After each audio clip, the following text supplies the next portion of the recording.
¿Sabían que hay datos de la inflación desde 1810? Bueno, sí, hay datos.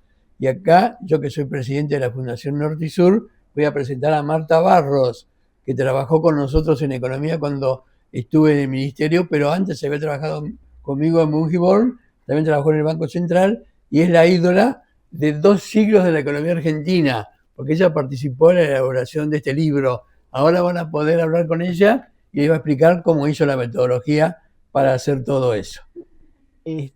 Cuando empezamos a reunir la información, obviamente desde el presente hacia atrás, la información de inflación habitualmente es la que elabora el INDEC, pero Claro. los datos del INDEC llegan desde 1940. Claro. Así que hubo que ir hacia atrás, conseguimos información de historiadores como Cortés Conde, como Gerardo de la Paulera, y así todos llegamos hasta 1860. Y la idea era 2 siglos, o sea, llegar hasta 1810, con lo cual tuvimos que buscar información para armar nuestra propia metodología. Claro. Y armar nuestra propia canasta de consumo. O sea, el índice de inflación se elabora a partir de una canasta de consumo con precios que van cambiando en el tiempo. Muy bien eso. La canasta de consumo también la sacaste de uno de los libros. Y sí, ahí hubo 2 obras muy importantes. Una de precios y salarios en el siglo XIX y en Argentina, de Fernando Barba, y otro de las costumbres en Buenos Aires, desde el siglo XVIII hasta la Organización Nacional, claro, de Andrés Carretero, el primero de la Universidad de La Plata. Y en base a eso sacamos precios, o sea, hubo series que tuvieron continuidad, claro, tuvieron datos para todos los años, y hubo otras series que no tuvieron productos para los que no hubo, había solamente datos puntuales. Eso era en el trabajo de Barba. Y en el de Carretero daba datos muy específicos, hasta inclusive cuánta carne se comía por día en Buenos Aires.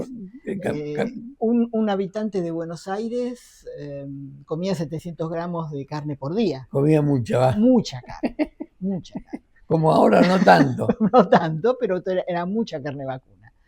Determinamos el conjunto de bienes, que era carne, azúcar, galletas, porotos, fideos, aguardiente, vino, sal y hierba. Muy bien. En base a eso, con los precios que teníamos y con cada uno teníamos la cantidad que se consumía. Así que con eso y los precios de Barba se armó la canasta y se pudo construir. O sea que la serie ahora está 1810 hasta 1860. Mayo y hasta, bueno, el 2026. Eso es lo que hicimos en ese momento, pero hasta ahora llega desde 1810 hasta 2026. Hubo productos que resultaban interesantes, pero no teníamos la serie continua de precios. Por ejemplo, estaba el precio de las velas, claro, que reemplazarían lo que sería energía eléctrica hoy, claro, pero no estaba para todos los años, de modo que no se pudo incluir.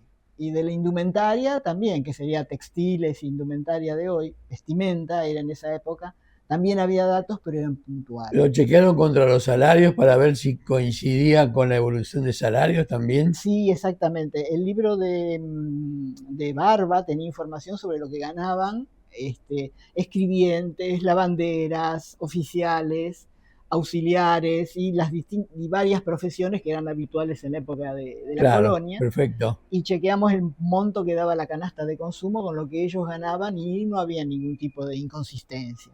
Perfecto, muy bien. Además, también hicimos un trabajo de conversión de monedas porque algunos precios estaban en pesos plata y otros en pesos papel, y bueno, hubo que trabajar convirtiendo todo al mismo tipo de cambio. Claro, digamos. Que me cambió varias veces la cantidad de ceros que se te sacaban. Sí, un montón de veces cambió, sí, lamentablemente. Todo eso resulta muy trabajoso, Marta.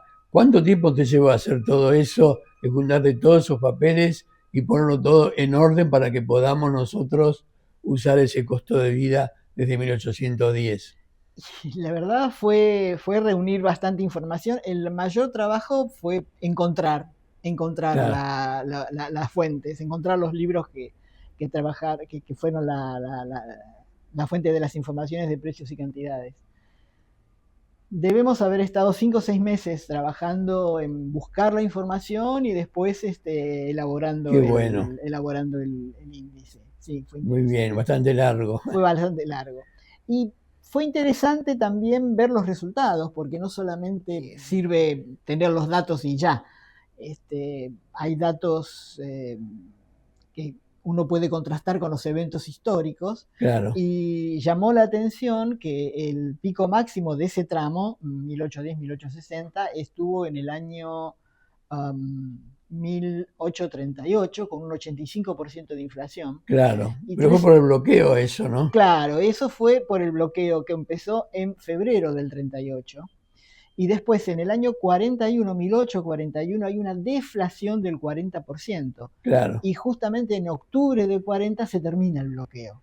Ah, Entonces es interesante ver que cómo esos eventos históricos afectan realmente algo que uno lee en un libro o piensa que es una anécdota o algún evento político, y se refleja cómo antes, cómo ya en el siglo XIX eso afectaba los números económicos. claro, muy bien. Marta, muchísimas gracias por todos los datos tan complejos para haber armado esta serie del índice de precios al consumidor desde 1810 hasta ahora, que está acá en este 2 siglos de economía argentina, que gracias a ella y muchos otros que intervinieron, podemos, digamos, mostrar al público, tanto para los investigadores, estudiantes y el público en general, que siempre nos llaman para obtener datos.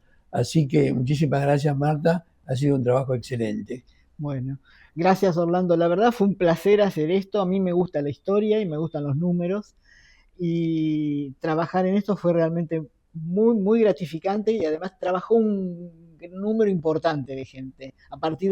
A través de las distintas actualizaciones que se fueron haciendo, fueron trabajando distintos investigadores, Claro, economistas, asistentes, pasantes, y todos aportaron de manera muy, muy, muy importante su granito de arena y su dato sólido para la muy calidad bien, del Marta, informe. ídola del norte y sur. Gracias.